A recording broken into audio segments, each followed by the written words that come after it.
I'm Marilee Caruso. It's Tuesday, February 24th. Today, marking a grim anniversary.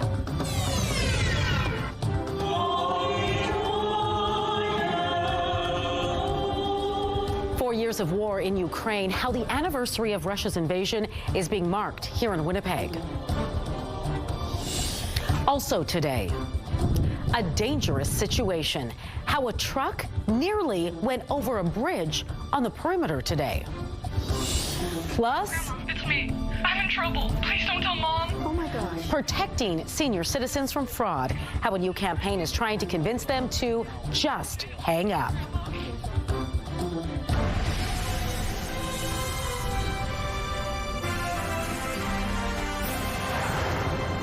Good afternoon. Thanks for joining us.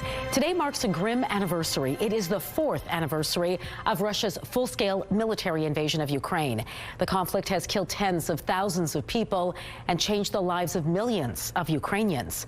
Joining me now live to talk more about the milestone is CTV's Daniel Halmerson. So Daniel, Manitoba has a large Ukrainian community. How is this anniversary being marked?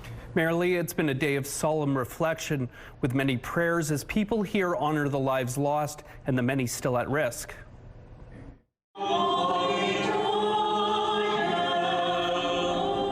A special service to mark the anniversary was held today at St. Joseph's Ukrainian Catholic Church. Officials with Manitoba's chapter of the Ukrainian Canadian Congress expressed disbelief the war has lasted 4 years. They say they thought it would end much sooner, but now they don't see an end in sight.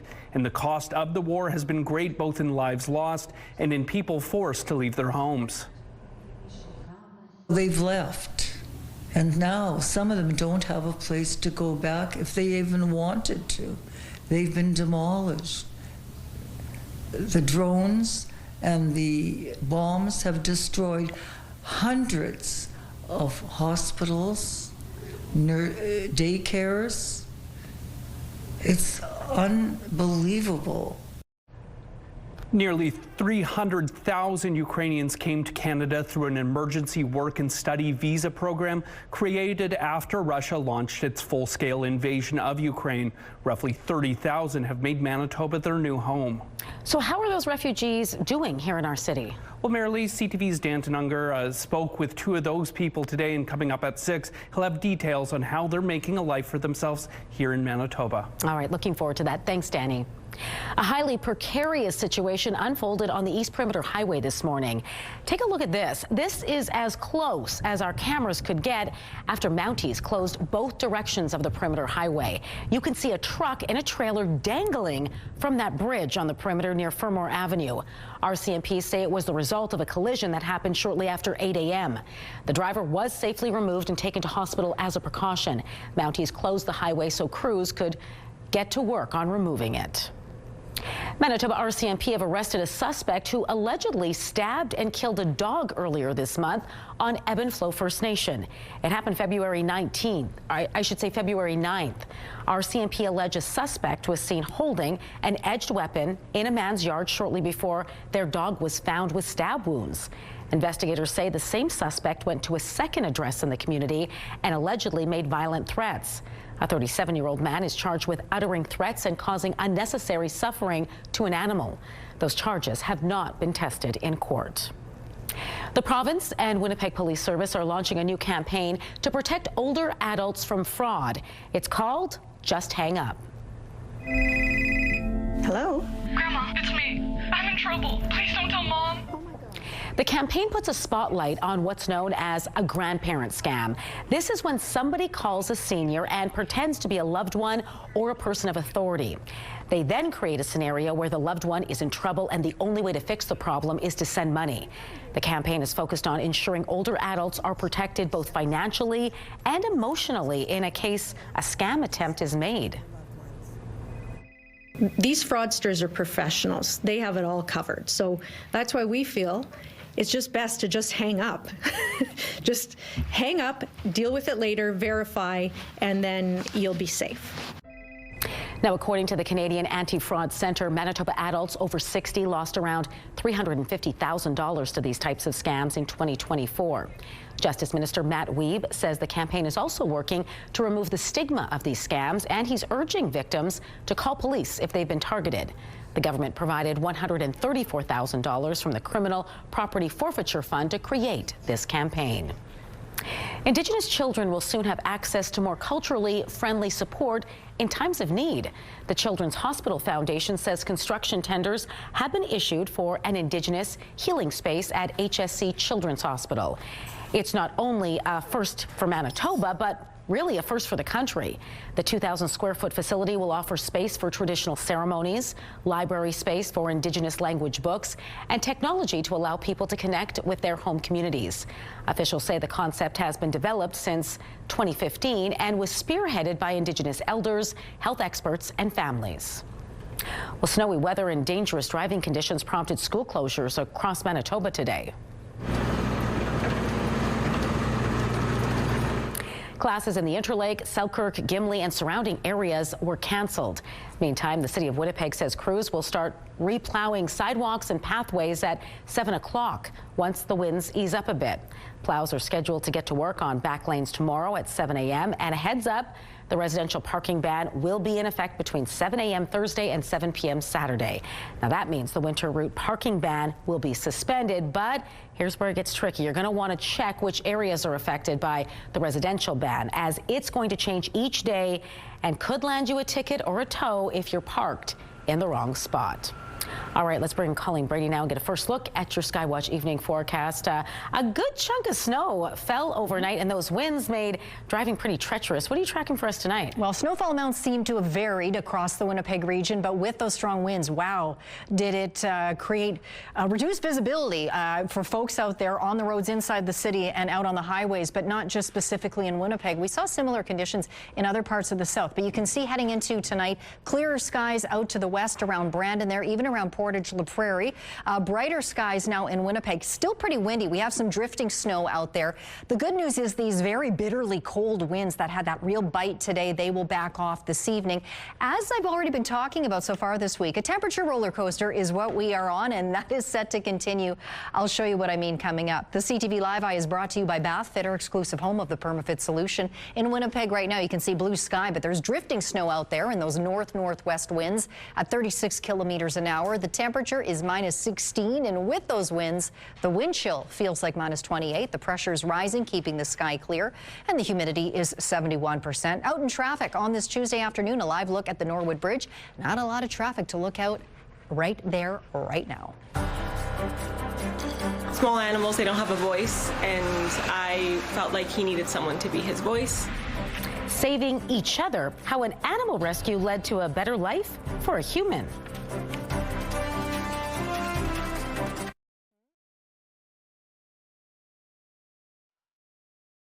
First up, the Bank of Nova Scotia, which topped estimates on better than expected results. Scotiabank saw earnings growth across all divisions, including domestic banking, wealth management, capital markets, and international divisions.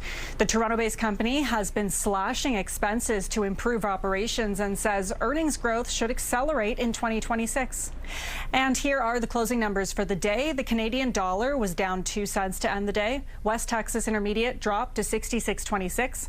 Western Canadian Select was up 11 cents to end the day, and the TSX closed on a new high at 33,970.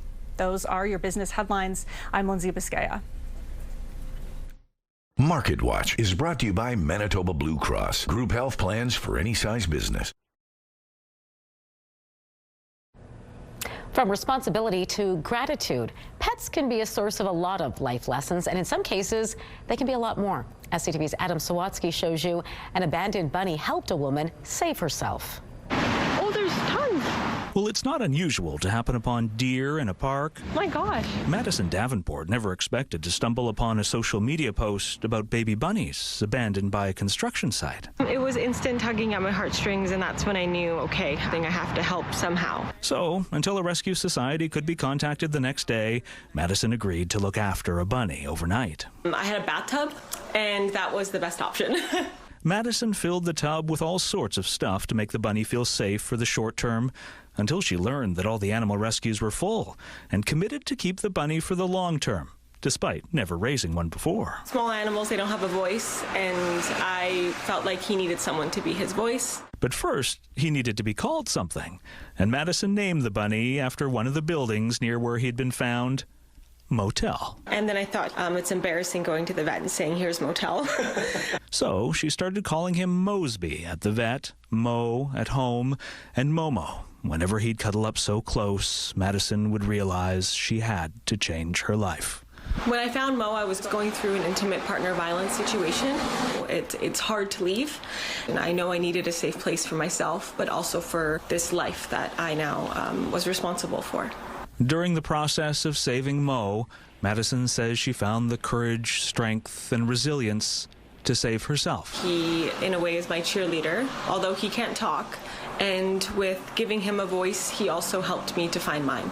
Now, years after escaping the situation, Madison says she and Mo were not just safe, but thriving. Now he's a great reminder of how you could flourish from a really bad situation. How, no matter the size of your heart, the power of loving unconditionally is limitless. The gratitude I feel to be here today makes my heart happy. Adam Sawatsky, CTV News, Victoria. I heard the bartender say, she ain't pretty, she just looks that way.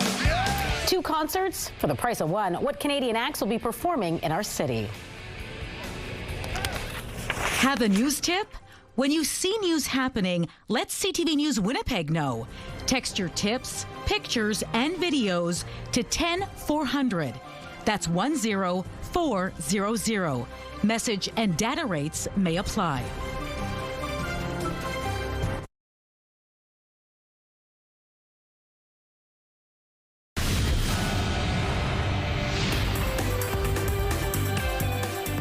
Spotlight, sponsored by the Casinos of Winnipeg, presenting Ravine. The legend continues. Colleen Brady is back now for Spotlight, and we begin today with some concert news involving 2 popular Canadian bands. That's right. The Northern Pikes and Barney Bentall and the legendary Hearts will be performing in Winnipeg. Watching her leave, I heard the bartender say, she ain't pretty, she just looks that way. The Northern Pikes formed in 1984, but they enjoyed their biggest success in 1990. That's when their platinum-selling album Snow in June came out. They'll be here in Winnipeg on August 22nd at Club Region Event Center, along with Barney Bentall and the legendary Hearts. Tickets for the show go on sale this Thursday. Prairie Theatre Exchange has a new show on the way. And this play delves into the world of counterfeit art. You get angry at the crooks who orchestrated these, but at the same time, you feel sorry for the people who purchased these. Ugh. Believing in something that isn't real. The undeniable accusations of red cadmium light follows art gallery owner Nagi Nagik. Now, she's made a name for herself in recognizing counterfeit Indigenous art using techniques including identifying the use of red cadmium light. But when a reporter begins to dig deeper, a discovery is made that could jeopardize the careers and relationship of Nagik and her daughter forever. What happens in the interview propels the rest of the play and kind of throws my character and and Naji's daughter into kind of a world that they didn't think existed. The undeniable accusations of red cadmium light runs today through March 8th. Tickets are available through Prairie Theatre Exchange's box office. Assiniboine Park Zoo is celebrating one of Manitoba's most recognizable animals this weekend. International Polar Bear Day is this Friday. Now, to raise awareness about the role we play in conservation and species protection, the zoo is hosting special activities on Saturday and Sunday. That includes a special screening of the animated short film Snow Bear, breakfast with the bear, zoo chats, crafts, and more. You can find a full schedule on the zoo's website. Well, a steamy series is apparently coming back to TV screens. Bridgerton Season 4 returns this week. There are moments in our lives when we arrive at a crossroads. You did not answer my letter. Because I do not wish to see you. Part 2 is out Thursday. In the meantime, fans can smell like royalty. Dove partnered with Bridgerton to release a limited edition collection inspired by the show. There's everything from Whispering Wisteria body wash to Moonlit Masquerade body scrub. It's one way to get ready to stream it, I guess. That's new. All right, now to some sad news to pass along out of Hollywood, especially for fans of the Lizzie McGuire TV series. That's right. Actor Robert Carradine, who played the dad on the show, has died. Maybe if you're not busy sometime, we could have a cup of coffee or something.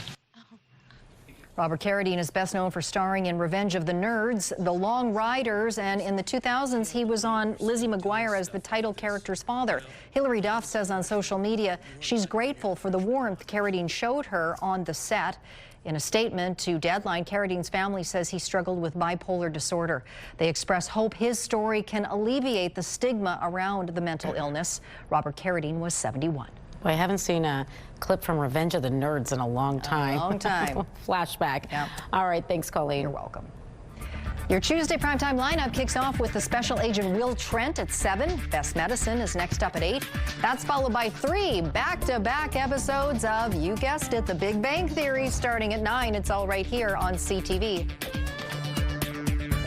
CTV Primetime Lineup, brought to you by the Parkway Retirement Community. Welcome home. A live look at Provencher Attaché. A little slow going out there, folks. It's slippery. It's also windy with drifting snow. So make sure you drive to conditions. Minus 16 in the city. I'll show you your full forecast coming up.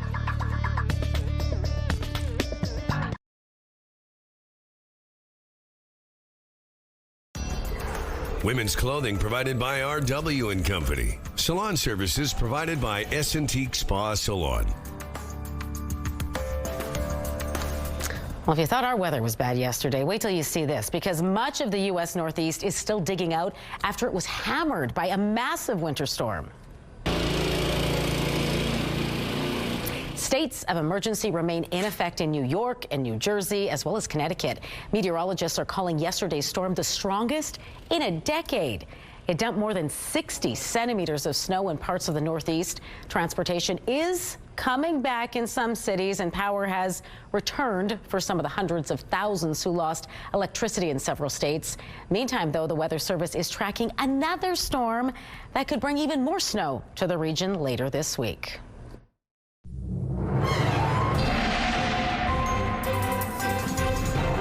CTV Skywatch weather brought to you by South Beach Casino and Resort. Visit southbeachcasino.ca. All right. A lot of time these snow events have like a 1-2 punch. Definitely the East Coast scene. What about us? Or does that snow move through and we're good? Yes, for the most part. If you are in northern Manitoba, there's more headed your way. It looks like there'll be a couple of rounds yet for central northern parts of the province. But the good news is here, we are in the center of this big landmass, this continent of ours, those nor'easters along the east coast where you've got the ocean there playing a big factor. Boy, do they ever dump an awful lot of snow. So yes, if there is another one on track to come, and there is, wow, already staggering amounts of snow with more on the way there. Not so much here, but there is snow on the way nonetheless for parts of the province, as I mentioned. We've cleared out substantially out in the southwest, and we're in the process of clearing here. That was the hope, that late in the afternoon we would see some sunshine. Next door into northwestern Ontario, a little cloudier too, but a little bit of light scattered snow passing through the region. But I want to zoom back in on Winnipeg and the Red River Valley, because while, yes, it is clearing out, the pressure is rising, and that's clearing out the sky. Look how fast these arrows are racing across the screen. That tells you how strong those winds are coming out of the northwest. So there's drifting snow reporting inside the city. So watch out for that if you're doing any driving, particularly up and down these highways through the Red River Valley too, 59, 75, and all the others too. You'd be contending with some potentially difficult driving conditions this afternoon. In the Winnipeg area, minus 16 here, minus 15 in Steinbach, Kenora, minus 16 degrees. Out to the west under those brighter skies in Brandon, minus 13, Dauphin, Swan River, minus 14 degrees. And in the north, we start to get a little colder, minus 18 degrees, Flin Flon, The Paw, Thompson, and then in the minus upper 20, or minus low 20s rather, minus 20, 21 for areas a little further north. And speaking of a little further north, when you factor in the winds, the wind chill in Lynn Lake feels like minus 29. Further south in Winnipeg, well, we're not far off. It feels like minus 28 right now when you factor in those very strong winds I just showed you. So we've got a little bit of that drifting snow continuing to persist here in the southeast, a little bit of light snow clipping the northeast. Much of that snow that came through last night through Winnipeg and surrounding regions has moved off into Ontario. That low that brought that snow was sitting over Lake of the Woods earlier today as it continues to move off and out of our region. In behind, high pressure is building in. That's going to clear out the sky. With those clearer conditions, that's going to let temperatures plummet tonight well into the mid-minus 20s in the south. A little bit colder, but not much in northern Manitoba. Then we get into Wednesday, still bright and sunny for most areas, but here comes that next round of snow for parts of Manitoba. And with that snow is going to come much warmer air. So that temperature roller coaster I told you about, well, we're going to see temperatures get a lot warmer on Thursday and Thursday night, but don't count on it sticking around long. By the time we get to Friday, we'll have a nice start to the day before temperatures tumble in the afternoon. Speaking of which, down to minus 24 we go tonight in Winnipeg overnight. Partly cloudy, winds out of the northwest at 20, minus 13 tomorrow for your high Wednesday, mix of sun and cloud, winds out of the south at 15 kilometers an hour. Into Thursday, we go all the way up to minus 2, minus 4 is our low, minus 3 the high temperature on Friday before the temperature falls in the afternoon to around minus 13. That's why you see the asterisk. And then a cold weekend on tap. Look at Saturday, sunny and minus 18 degrees. Minus 14 on Sunday. Our first weather photo takes us out to beautiful St. Malo and a look at that sky that was taken by Agnes. And this next photo takes us up to Grand Rapids, a stunning shot there from Norman. Send us your weather photos by email to winnipegweather@ctv.ca. Thanks, Colleen. Well, we have a happy update today on that monkey that's been getting attention all around the world. You may remember Punch. We introduced him to you, the 6-month-old Japanese monkey who was abandoned by his mother at birth. Zookeeper stepped in to care for him day and night by hand, and then there was this plushy orangutan that became a surrogate mom. Well, we're happy to tell you that guess what? Punch is spending time with other monkeys. Look at this. Even sneaking in some real hugs with them. Yeah. They've also been spotted grooming each other's backs. Fans are now hoping the young monkey will start to integrate more often with the other monkeys in the future. You know, I saw a funny video online of a woman with her suitcase in a monkey costume saying, that's it, I'm going to be Punch's surrogate mom. And I was like, I relate to that. Yeah. Maybe we can all settle down. So Punch is going to be okay after a while. I'm very relieved. So all right, that does it for us this hour. Don't go far, though. We're back at 6 with much more local news. Hope to see you then.